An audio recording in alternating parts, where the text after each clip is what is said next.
Малайзиядағы Batu Caves ішіндеміз. Бұл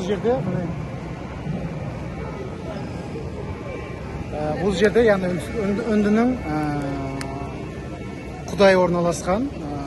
Малайзия тек малай халқын ғана емес, сонымен қатар үндінің Қытайдың қатты әсері байқалады. Яғни қала тіршілігінде жалпы осындай орналасқан аймақтарда туристер өте көп, көріп отырғандай. Жалпы осы ұнады. Көріп отырғанда терлеп отырым.